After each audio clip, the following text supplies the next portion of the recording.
Hey y'all, I'm Lynn Howard.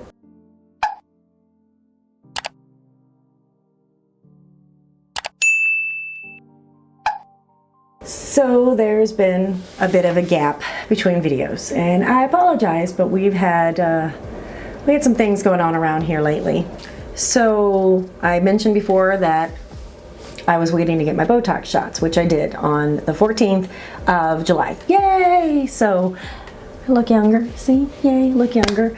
But, you know, it helps with the migraines and the vertigo-ish. So for some reason this time I'm reacting a little bit badly to it. But what has kept me from recording is we had a bit of a loss in our family. I guess our loss may not be as big to some people, but to me, it was pretty big. On July 15th, my Rottweiler puppy, who has been in a few of the videos, she was only a year and 4 months old. Got her in May of last year. She started acting like she wasn't feeling well. She was just eating grass, you know, just didn't really eat breakfast, which was really weird because, you know, she's a food hoarder. She's a food hog. She loves her food. I mean, don't even matter what kind of food it is. By that night, which was Thursday night, she was acting a little bit more lethargic than normal. I mean, she would still follow me around the house, but wasn't quite bouncing off the walls. But I mean, I have 2 old girls, and sometimes they have down days too, so I didn't think much about it. I'm talking about you being an old girl. By Thursday night, she started vomiting. She was vomiting up pretty much water and grass, but again, it's not abnormal for dogs to do that when their stomach doesn't feel well. By Friday morning, she was violently projectile vomiting water. She couldn't keep water down. She still wasn't eating, so that's it. My mom and I rushed her to the emergency vet, which is not close to here, so we had to drive, you know, 45 minutes to an hour. It's one of those vets where there's a huge wait, long wait. So 4 hours later, they're calling us frantic. We're gonna have to do surgery. She had blockage in her intestines. So, okay, well, that's not that uncommon. We've heard of things like that before. We've had friends who've had to have surgery. Their dogs have had to have surgery for blockage. It sounds like it was a sock or a piece of towel, but I'm thinking maybe it was a piece of her bedding that she maybe chewed up. Because, listen, if she could fit it in her mouth, she tried to eat it. Literally everything.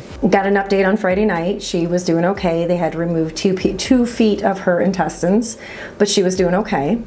Saturday, they called us and said she's doing great. You know, she was moving around. She was trying to eat. They all fell in love with her, of course. Everybody did. And if things went well, she'd be coming home Sunday night. So I went around and baby-proofed the house. I made sure there wasn't a thing on the floor that she can get in her mouth. I went under couches. I mean, everything. The only things that were left out were her tennis balls. I even threw some bones away for fear that she could chew up some of the pieces and swallow them. I mean, I went full-on baby-proofing mode.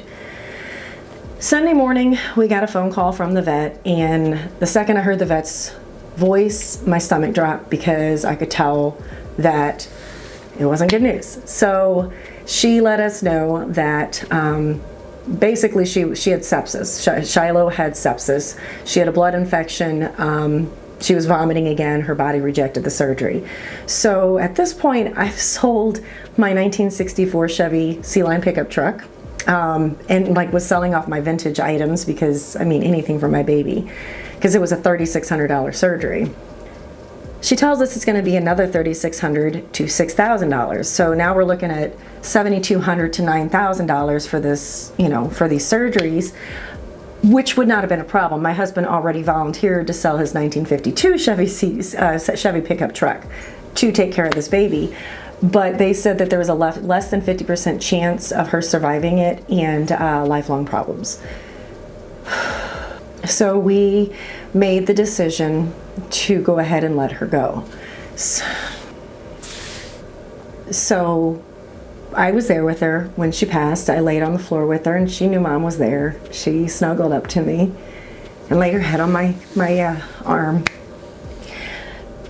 Maybe dogs are just dogs to some people. My dogs are my family. My kids are grown. I actually couldn't have kids. I adopted my kids, but they're all grown.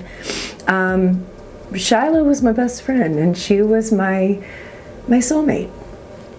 She was in every room I was in. She had to be near me at all times. If I pretended to cry, she was all over me. She didn't like when I was upset at all.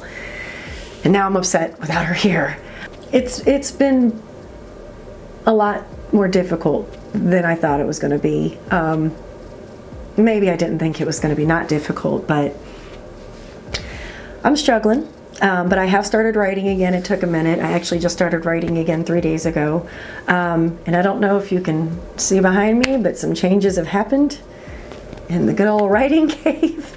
I am one of those people that I work with what I can control. I can control the paint color on my walls. So I spent some time revamping the cave because she was in here with me at all times. Her crate used to be behind me. I don't know if you've ever seen it in the videos in the corner, but her crate was behind me. So I had to take that out, and I completely redid the room. I do have her ashes here with me. They're actually on the shelf right next to where I write. Shit.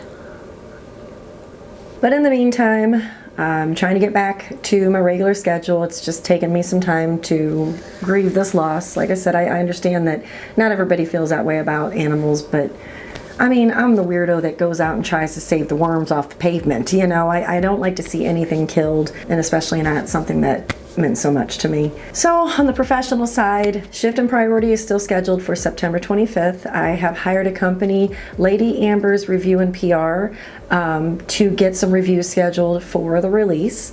I actually did the pre-order is up, but it was a pre-purchase. It was like a little short-time deal for my newsletter subscribers. So a few people were able to actually go ahead and buy it beforehand, and now, you know, that has expired. But it was one of those things I wanted to put that out there for people, just, you know, hey, thanks for the loyalty, you know.